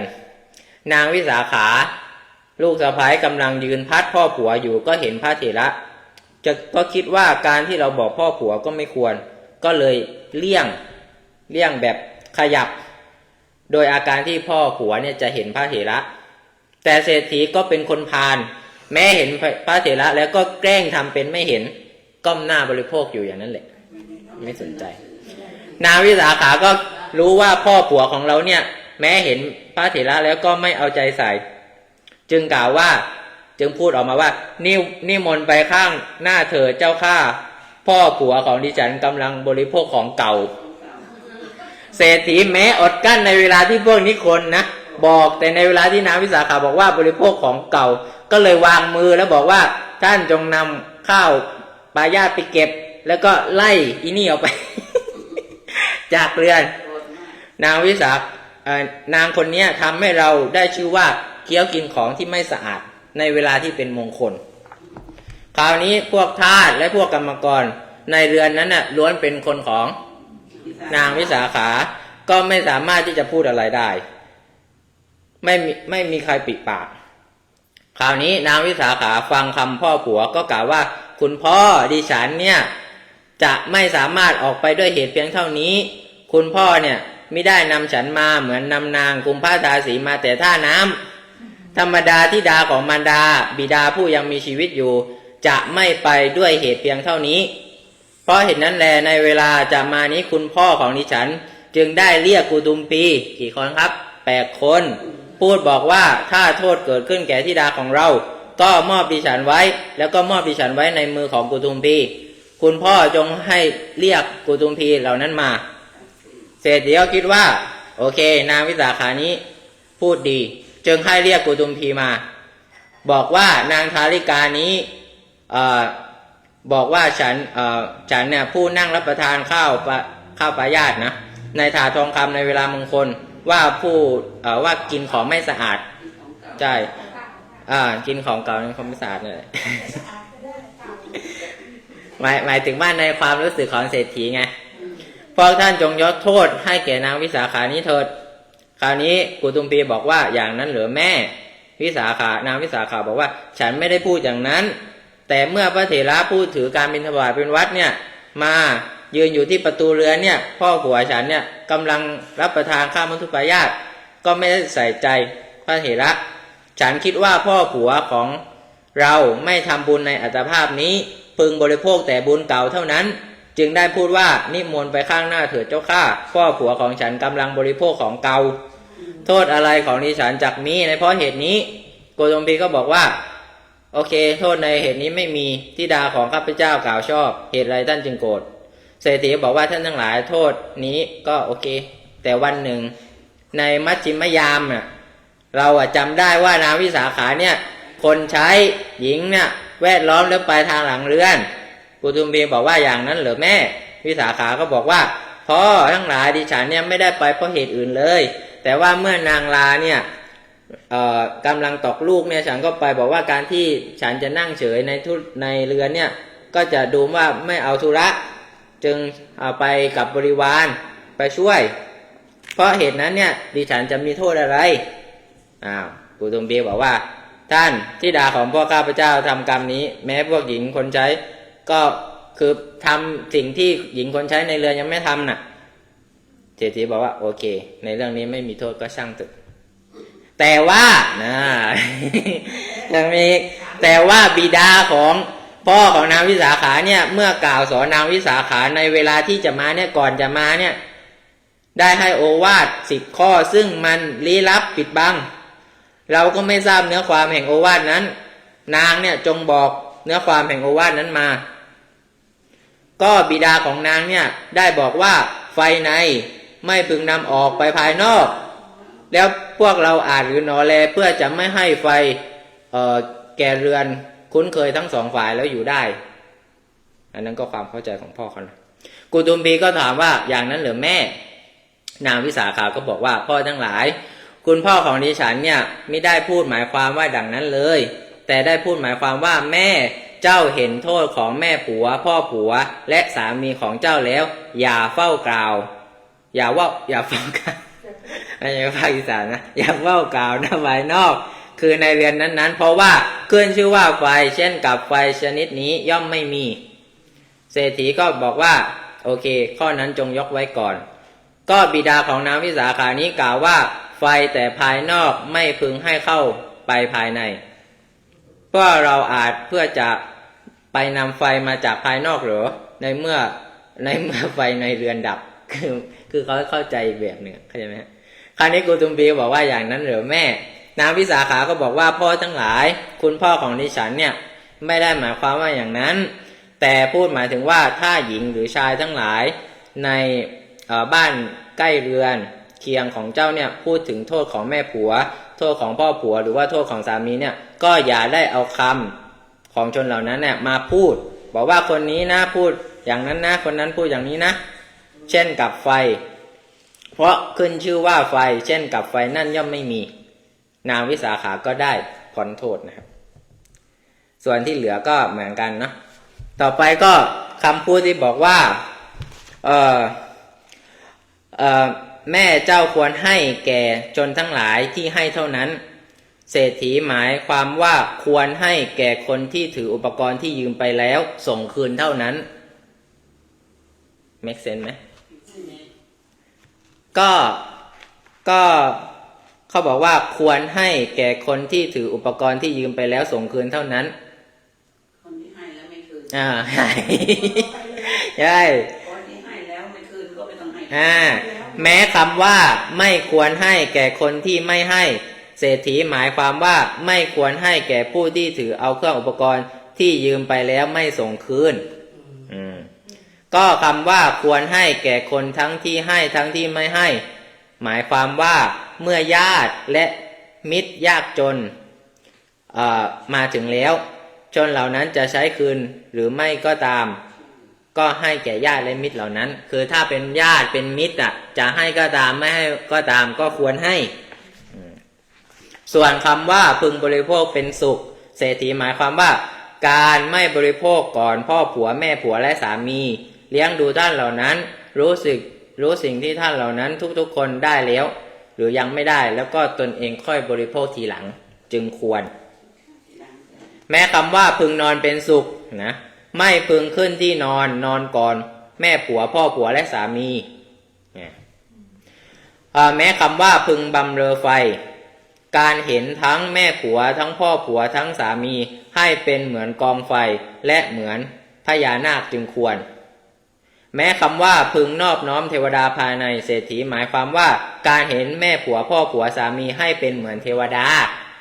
นะโยมเอาปฏิบัตินะ ไปไหม้หมดแล้วเหรอ ไม่ต้องไปสมัครเลยชายเลย คราวนี้มิคาละเศรษฐีก็ทำไงครับเมื่อรู้ทั้งหมดแล้วขอโทษนางวิสาขา นางวิสาขาก็บอกว่าพ่อทั้งหลายการที่ดิฉันเนี่ยไปก่อนตามคำของพ่อผัวไม่สมควรเลยก็จริงแต่ในเวลาที่จะมาเนี่ยคุณพ่อของดิฉันก็ได้มอบดิฉันไว้ในมือของพวกท่านเพื่อชำระโทษของดิฉันก็ความที่ดิฉันไม่มีโทษท่านทั้งหลายก็ทำแล้วบัดนี้ฉันควรไปนี่เคลียร์จบแล้วกลับก็ได้วะดังนั้นแล้วจึงสั่งให้หญิงชายทั้งหลายบอกว่าพวกเจ้าจงช่วยกันจัดแจงพาหนะมียานเป็นต้นทีนั้นเศรษฐีพ่อผัวก็ยึดกุตุมพีไว้แล้วกล่าวว่าแม่ฉันไม่รู้พูดไปแล้วอย่างนั้นยกโทษให้ฉันเถิดนางวิสาขาก็บอกว่าคุณพ่อดิฉันยกโทษให้ แต่ดิฉันเนี่ยเป็นธิดาของตระกูลที่มีความเลื่อมใสไม่งอนแง่นในพระพุทธศาสนาดิฉันเนี่ยเว้นภิกษุสงฆ์แล้วอยู่ไม่ได้หากดิฉันไม่ได้เพื่อจะบำรุงภิกษุสงฆ์ตามความพอใจดิฉันก็จักไม่อยู่เศรษฐีก็บอกว่าโอเคแม่เจ้าจงบำรุงสมณะของพวกของเจ้าตามความชอบใจเถิดขนสมบัติกลับบ้านคราวนี้มิคาละเศรษฐีก็ไปฟังธรรมจากพระพุทธเจ้าปรากฏว่านางวิสาขาเนี่ยก็ไปให้คนไปนิมนต์พระทศพลมานะแล้วก็ไปอย่างนิเวศฝ่ายพวกสมณะเปลือยนะก็ได้ยินว่าพระศาสดาเนี่ยเสด็จไปเรือนของมิคาละเศรษฐีจึงไปล้อมเรือนไว้นะครับนางวิสาขาก็ได้ถวายน้ำทักษิณโนทกแล้วก็ส่งข่าวไปว่าดิฉันเนี่ยตกแต่งเครื่องสักการะทั้งปวงไว้แล้วเชิญพ่อผัวของดิฉันมาอังคาดพระทศพลเถิดครั้งนั้นพวกอาชีวกอเจรกะก็ห้ามมิคาละเศรษฐีบอกว่าข้าบดีท่านเนี่ยอย่าไปสำนักของสมณโคดมเลยเศรษฐีก็ส่งข่าวไปบอกว่าสะใภ้ของฉันจงอังคาดเองเถิดนะนางก็อังคาดภิกษุสงฆ์ก็คือปะเคนนะมีพระพุทธเจ้าเป็นต้นเมื่อเสร็จภารกิจเรียบร้อยแล้วก็ได้ส่งข่าวไปอีกบอกว่าเชิญพ่อผัวของดิฉันมาฟังธรรมเถิดทีนั้นพวกอเจรกะเนี่ยก็กล่าวกับเศรษฐีว่าชื่อว่าการไม่ไปคราวนี้ไม่สมควรแล้วแต่ว่าถ้ากันนั้นเนี่ยท่านเนี่ยเมื่อจะไปฟังธรรมของสมณโคดมเนี่ยก็จงนั่งฟังภายนอกม่านกั้นม่านส่งสมุนอเจรกะไปกั้นม่านก่อนเพราะล้อมเรือนเขาไว้ไงนะวิสาขาอยู่ข้างในร้ายเหมือนกันนะคราวนี้พระศาสดาก็ตรัสว่าพระองค์ก็ตรัสว่าท่านจงนั่งนอกม่านก็ตามที่ฝาเรือนคนอื่นก็ตามฝ้าภูเขาหินโน้นก็ตามฟากจักรวาลโน้นก็ตามเราชื่อว่าเป็นพระพุทธเจ้าย่อมอาจจะให้ท่านได้ยินเสียงของเราได้ก็ทรงเริ่มอนุบุพพีกถาเพื่อแสดงธรรมดุจจับต้นว่าใหญ่สั่นและดุจยังฝนคืออมตะธรรมให้ตกอยู่ปรากฏว่าเมื่อพระพุทธเจ้ากำลังแสดงธรรมอยู่เนี่ยชนที่ยืนอยู่ข้างหน้าก็ข้างหลังก็ตามข้างหน้าก็ตามอยู่100จักรวาลพันจักรวาลอยู่ในภพอากานิตก็ตามย่อมกล่าวกันว่าพระศาสดาย่อมทอดพระเนตรดูเราคนเดียวแสดงธรรมแก่เราคนเดียวนี่ไงเลยเป็นที่มาของพระประธานในอุโบสถเนี่ยที่เรามองแล้วก็วันหนึ่งว่าคือไม่ว่าเราจะมูฟยังไงอ่ะเราก็มองใช่นี่แหละคราวนี้แท้จริงพระศาสดาเป็นดุจทอดพระเนตรดูชนนั้นๆและดุจจัดกับคนนั้นๆพระพุทธเจ้าทั้งหลายอุปมาดังพระจันทร์ย่อมปรากฏประทับยืนอยู่ตรงหน้าของสัตว์ทั้งหลายผู้ยืนอยู่ในที่ใดที่หนึ่ง เหมือนพระจันทร์ลอยแล้วในท่ามกลางนภานะย่อมปรากฏแก่สัตว์ว่าพระจันทร์อยู่บนศีรษะของเราใช่ไหมพระจันทร์ไม่ว่าเราจะอยู่ที่ไหน ใช่ ได้ยินว่านี้เป็นผลแห่งทานที่พระพุทธเจ้าทั้งหลายทรงตัดพระเศียรที่ประดับแล้วทรงควักพระเนตรที่หยอดดีแล้วทรงชำแหละเนื้อหาไทยแล้วทรงบริจาคโอรสเช่นกับพระชาลีธิดาแห่งนางกันหาชินาประชาบดีเช่นกับนางมัตตรีให้ไปเป็นทาสของคนอื่นอันนี้คืออานิสงส์คือเสียสละแม้แต่ลูกเมียฟักลูกกระตานี่แหละเป็นเหตุผลว่าทำไมเวลาพระพุทธเจ้าแสดงธรรมเปรียบเหมือนพระจันทร์ไม่ว่าจะอยู่ตรงมุมไหนในจักรวาลไหนนะ ฝ่ายมิคาลเศรษฐีเนี่ยเมื่อพระศาสดาทรงแสดงธรรมนะก็นั่งอยู่ภายนอกม่านปรากฏว่าบรรลุโสดาบันนะฮะเป็นผู้หมดความสงสัยในรัตนะสามยกผ้าม่านขึ้นอันนี้ในธรรมบทเขาบอกอย่างนี้นะพระไม่ได้พูดเองนะยกผ้าม่านขึ้นเอาปากอมถันหญิงสะใภ้ตั้งไว้ในตำแหน่งมารดาด้วยคำว่าเจ้าจงเป็นมารดาของฉันตั้งแต่วันนี้มันต้องเลื่อมใสขนาดไหนนะโยมคิดดูแต่ดีนะนางวิสาขาไม่ตบ แต่ว่าไงบรรลุแล้วไงบรรลุโสดาบันแล้วจำเดิมแต่วันนั้นนางวิสาขาก็ได้ชื่อว่ามิคาระมารดาอันนี้ก็เลยเป็นชื่ออีกชื่อหนึ่งภายหลังแต่นั้น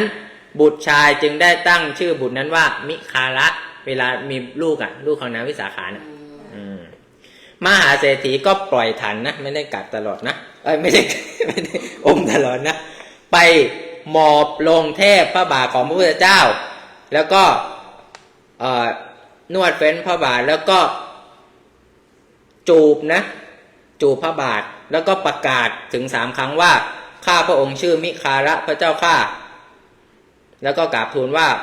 พระเจ้าข้าพระองค์ไม่ทราบตลอดการเพียงเท่านี้ทานที่บุคคลให้แล้วในศาสนานี้มีผลมาก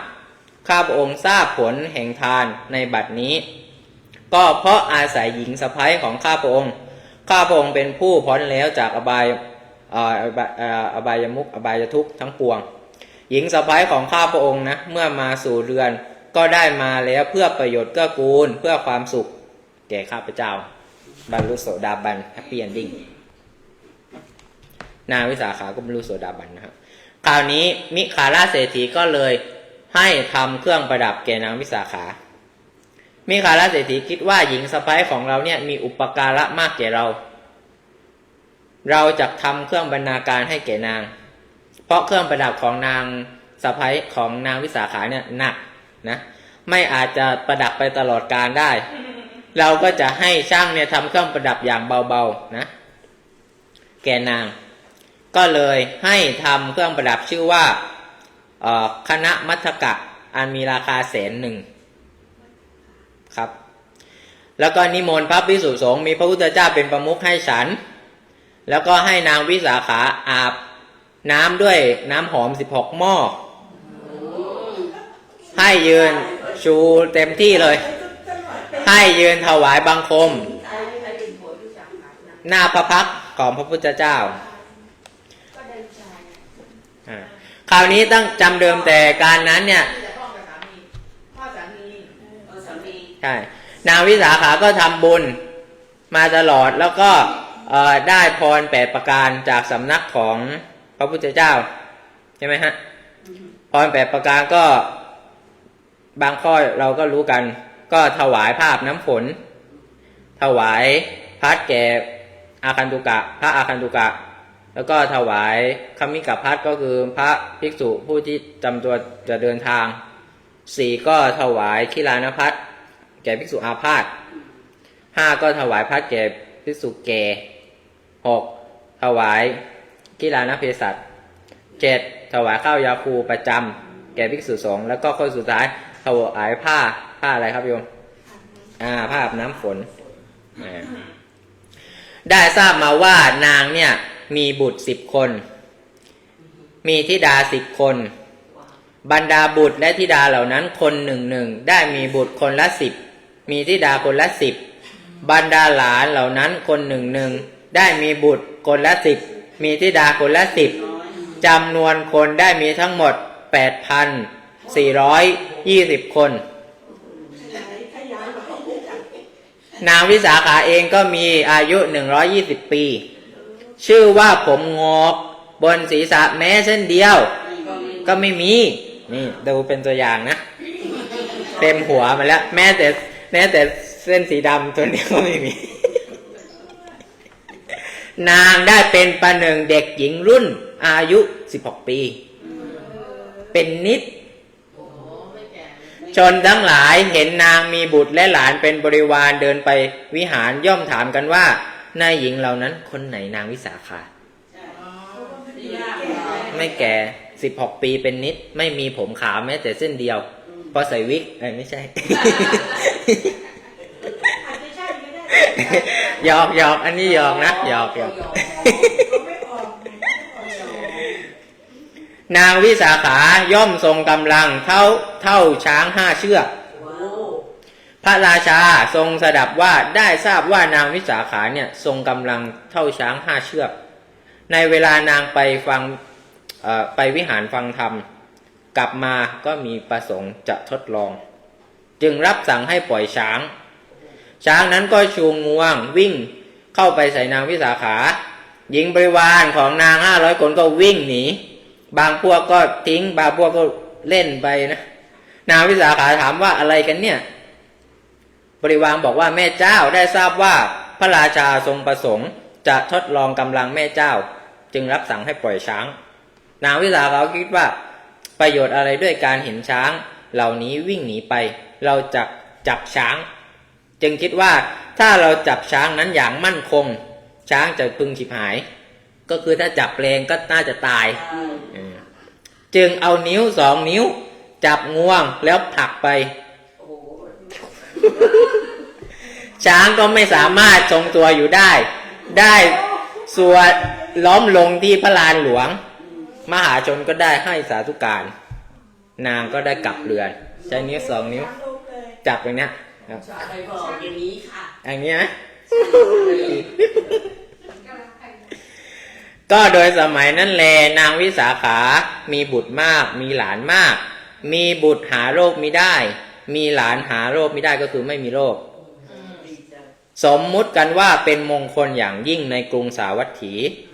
บรรดาบุตรหลานตั้งพรรณมีจำนวนเท่านั้นแม้คนหนึ่งที่ชื่อว่าถึงความตายในระหว่างก็มิได้มีคือแก่ตายอย่างเดียว เอาที่หลานสาวตายคนที่เป็นนางวิสาขาร้องห่มร้องไห้ อะ มีหลานสาวคนที่ตายไม่เหรอ อันนี้ ยังไม่ถึง น่าจะอีกตอนนึง คราวนี้ในเวลาในกรุงสาวัตถีเนี่ยมีงานมงคลอะไรก็ได้เชิญนางวิสาขาให้บริโภคก่อนก็เลยเป็นที่มาไงที่เราชอบเก็บช้อนของคนที่มีอายุยืนอะไรพวกนี้ใช่ไหม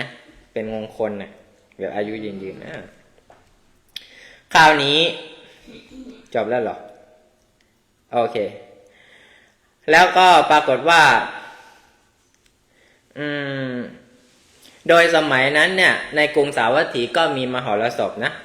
มนุษย์ทั้งเขาก็แต่งตัวกันไปวัดนางวิสาขาก็แต่งตัวไปวิหารแต่ว่าก่อนที่จะเข้าวิหารเนี่ยนางวิสาขาจะต้องเปื้องพวกเครื่องประดับออกแล้วก็ผูกไว้เป็นห่อผ้าแล้วก็ให้คนใช้ถือไว้แล้วไปฟังธรรมก่อนเพราะคิดว่าการที่เราสวมเครื่องประดับมีค่าเห็นปานนี้ไว้บนศีรษะแล้วประดับเครื่องอลังการจนถึงหลังเท้าเข้าไปสู่วิหารไม่ควรจึงเปลื้องเครื่องประดับออกแล้วก็ให้ไว้ในหญิงคนใช้ผู้ทรงกำลังเท่าช้าง5 เชือกก็คือมันคู่กันผู้เกิดด้วยบุญของตนเหมือนกัน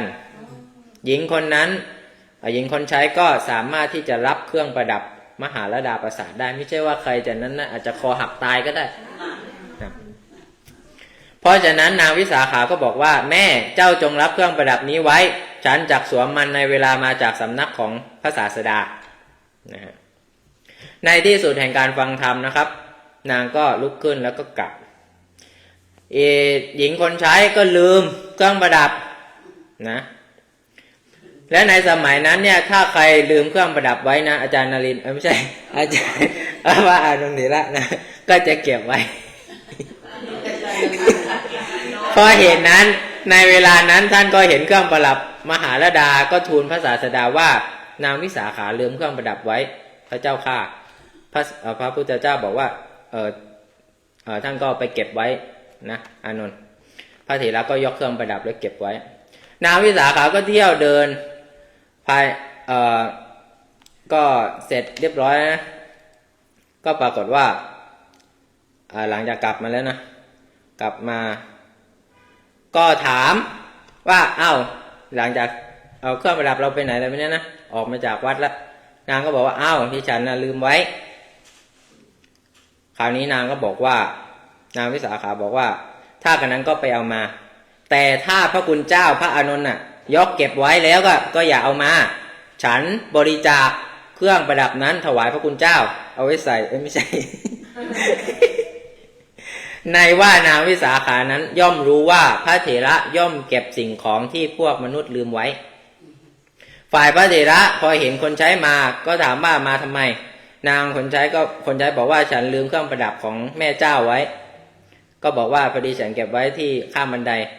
หญิงคนใช้ก็บอกว่าพระคุณเจ้าห่อพันดานั้นท่านเอามือถูกต้องแล้วแม่เจ้าสั่งฉันไว้ว่าถ้าพระคุณเจ้าถูกแล้วก็ไม่ต้องเอากลับไปก็เลยกลับไปบอกนางวิสาขานางวิสาขาก็บอกว่าแม่ฉันจักไม่ประดับเครื่องประดับที่พระคุณเจ้าถูกต้องแล้วฉันบริจาคแล้วแต่พระคุณเจ้ารักษาไว้ก็เป็นลำบากฉันก็จะขายแล้วก็จะเปลี่ยนเป็นสิ่งที่เป็นกัปปิยะนะฮะก็สิ่งที่สมควรแก่สมณะบริโภคนางก็ไม่แต่งเครื่องประดับนั้นสั่งให้เรียกพวกช่างทองมาให้ตีราคาพวกช่างทองก็ตอบว่ามีราคาถึง6 โกฏจาก9 600ล้านจาก9 โกฏเหลือ6 โกฏแต่สำหรับค่าบำเหน็จ100,000โอเคมีครับเขาบอกว่า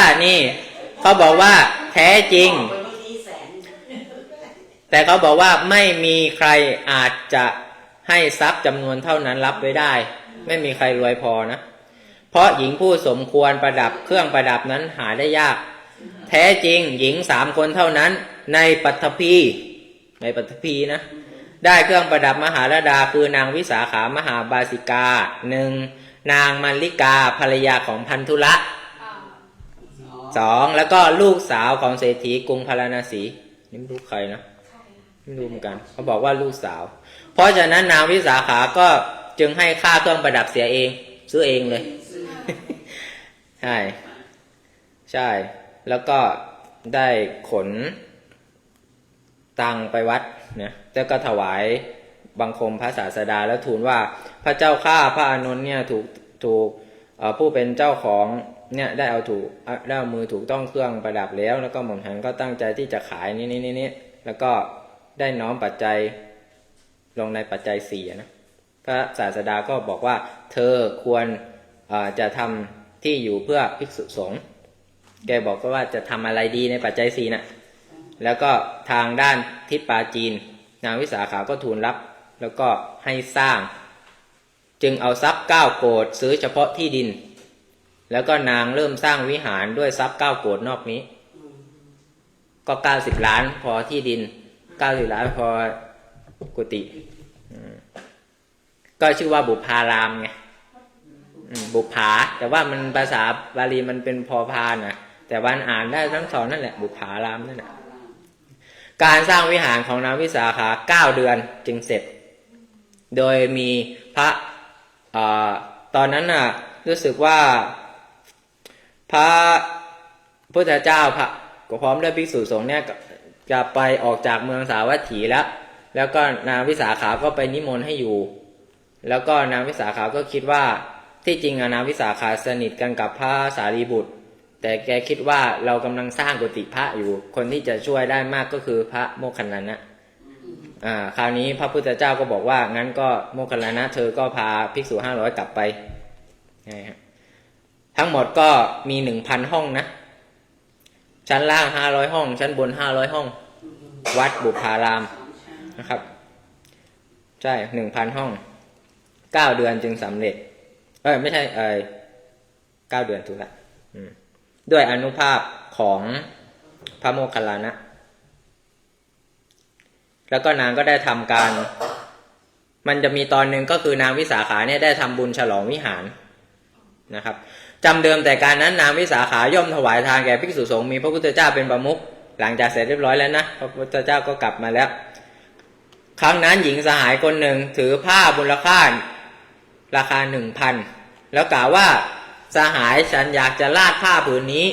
โดยว่าเป็นเครื่องลาดในปราสาทของท่านขอท่านจงบอกว่าจะลาดที่ไหนนางวิสาขาบอกว่าสหายถ้าฉันจะบอกว่ามันไม่มีพื้นที่ ท่านก็จะคิดว่าไม่ต้องการจะให้เราทำบุญท่านก็จงไปตรวจหาพื้นที่แล้วก็ดูเอาเองแล้วกันนะนางก็ถือผ้าราคา 1,000 นั่นแหละเที่ยวเดินปรากฏว่าไม่เห็นพื้นที่เลยว่าคือไม่เห็นผ้าที่มันมีมูลค่าน้อยกว่า 1,000 เลยคือไม่เห็นเลยไม่มีนะฮะครั้งนั้นพระอานนท์เถระก็เห็นหญิงนั้นก็ปรากฏว่านางก็ร้องไห้พระอานนท์ก็ไปถามว่าร้องไห้ทำไมนางก็บอกความนั้นนะครับคราวนี้พระอานนท์ก็บอกว่าอย่างนั้นเลยเราจะบอกพื้นที่ที่ลาดให้แก่ท่านจงลาดไว้ที่บันไดทำเป็นผ้าเช็ดเท้าภิกษุทั้งหลายล้างเท้าแล้วเช็ดเท้าที่ผ้านั้นก่อนจึงจะเข้าไปข้างในผลเป็นอันมากจะมีแก่ท่านนี่คือยังไงก็ต้องเช็ดเท้าของเธอก่อนจะเข้าไปในนั้นนะถึงมันจะแพงขนาดไหน เพราะฉะนั้นมันก็เลยมันเป็นประเพณีที่เราก็เห็นกันอยู่นะที่ทำผ้าเช็ดเท้านะโอเคนางวิสาขาก็ได้ถวายทานแก่ภิกษุสงฆ์มีพระพุทธเจ้าเป็นประมุขในวิหารตลอด4 เดือนนะฮะอันนี้ก็จะเป็นเรื่องของนะฮะแล้วก็นางก็ได้เปล่งอุทานในวันฉลองวิหารเสร็จนะครับความสำเร็จของเราว่าเมื่อไรเราจะถวายปราสาทใหม่ฉาบด้วยปูนขาวและดินเป็นวิหารทานบัดนี้สำเร็จแล้วบริบูรณ์แล้วความดำริของเราว่าเมื่อไรเราจะถวายเตียงต่างฟูกและหมอนเป็นเสนาสนะพันธ์บัดนี้บริบูรณ์แล้วความดำริของเราว่าเมื่อไรเราจะถวายสลากพัดผสมด้วยเนื้ออันสะอาดเป็นโภชนะทานบริบูรณ์แล้วความดำริว่าเมื่อไรเราจะถวายผ้ากสิกพัดผ้าเปลือกไม้ผ้าฝ้ายเป็นจีวรทานบัดนี้บริบูรณ์แล้วความดำริของเราว่าเมื่อไรเราจะถวายในสายในข้นน้ำผึ้งน้ำมันและน้ำอ้อยเป็นเภสัชทานบัดนี้บริบูรณ์แล้วบริบูรณ์ทุกอย่างก็เอตทัคคะในเรื่องด้านอะไรครับถวายทานใช่แต่ว่ามันเป็นข้อคิดอย่างหนึ่งว่าถวายมากแค่ไหนก็ไม่ได้ว่าเป็นเหตุผลเพียงพอให้บรรลุพระอรหันต์มันเป็นคนละนั้นกันฮะอันนี้ก็เป็นเรื่องของนางวิสาขาที่จริงมันยังมีอีกเยอะมากแต่ว่ามันไม่พอหรอกเดี๋ยวไว้อาทิตย์เนี่ยฮะก็หวังเป็นอย่างยิ่งว่าโยมน่าจะได้ข้อมูลใหม่ๆไปบ้างนะอะไรที่ว่ายังไม่อายุ120 ปีนี่ก็ยังดูเป็นเด็กอยู่ใช่ถ้าเด็กอายุ15-16จะรู้ได้ยังไงรู้ไหมดูตอนลุกตอนลุกขึ้นโอ้ยใช่แล้วก็นั่นแหละเขาก็แยกไม่ออกนะเวลาไปอยู่ในก็อารมณ์เหมือนแบบว่าเวลาแม่ไปไหนกับลูกสาวแหละเขาก็อาจจะคิดว่าเป็นพี่สาวน้องสาวเป็นหรือเปล่าเห็นไหมพี่สาวคนไหนน้องสาวคนไหนที่จริงเป็นแม่กับลูกก็อย่าลืมนะถ้าเวลาโยมไปตักบาตรแล้วพระบอกว่าพอแล้วน่ะโยมก็บอกใส่แล้วบอกว่าก็อยากได้ไอ้วัวเยอะๆไม่ไหวแล้วพอแล้วก็ไม่ใช่วัวอย่างเดียวหมายถึงว่าต่อไปสิ่งที่มันจะได้มาก็คือใช่ไหมมันก็จะได้ไม่ล่าเราจะพออันนี้ก็เป็นเหตุผลนะก็ make sense อยู่แต่ว่าเราไปทำอะไรกันนั่นก็เรื่องของเราอีกอย่าง โอเค ท้ายที่สุดนี้ขออ้างเอาคุณพระศรีรัตนตรัยคือพระพุทธพระธรรมพระสงฆ์จงอำนวยมาเป็นสัพพะเตชะพลวะปัจจัยให้ท่านทั้งหลายเจริญยิ่งด้วยสิริมงคลสวัสดิ์ตลอดจิรัตติการนานเทินเจริญพร